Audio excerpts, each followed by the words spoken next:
হ্যাঁ বল। কি রে, আসবি না? না যাবো না। আসবি না তো? যাবো না। আচ্ছা তুই বৌদিকে ফোনটা দে তো। না দেবো না। আরে তুই বৌদিকে একটুখানি ফোনটা দে, আমি কথা বলবো।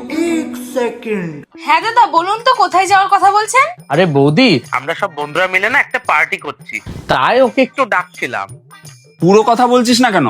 আর বৌদি, আজকে যে পার্টিটা অর্গানাইজ করা হয়েছে না, এর একটা শর্ত রাখা হয়েছে যে আমাদের সব বন্ধুদের মধ্যে যার বউ সব থেকে সুন্দরী তার বরকে আজকে পুরো পার্টির খরচাটা দিতে হবে।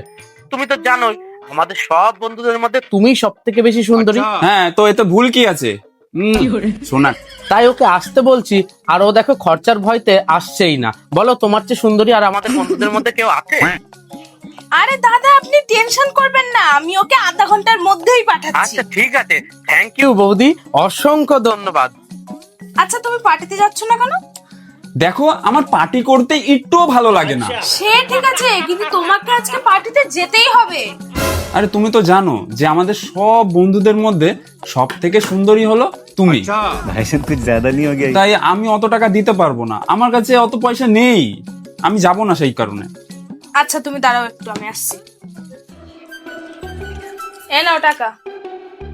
দেখো আজকে আমি তোমাকে নিজের থেকে টাকা দিচ্ছি, তোমাকে আজকে যেতেই হবে, নয়তো আমার মান সম্মানটা থাকবে না। তুমি বলছো বলে আমি যাচ্ছি, না হলে কিন্তু আমার যাওয়ার একটুও ইচ্ছা নেই, বুঝলে তো? হ্যাঁ বৌদি, আরে আপনি তো ভালো করে জানেন যে আমাদের সমস্ত বন্ধুদের মধ্যে সব থেকে সুন্দরী হলেন আপনি, তাই ওকে টাকা দিতে হবে বলে ও ভয়েতে আসতে যাচ্ছে না।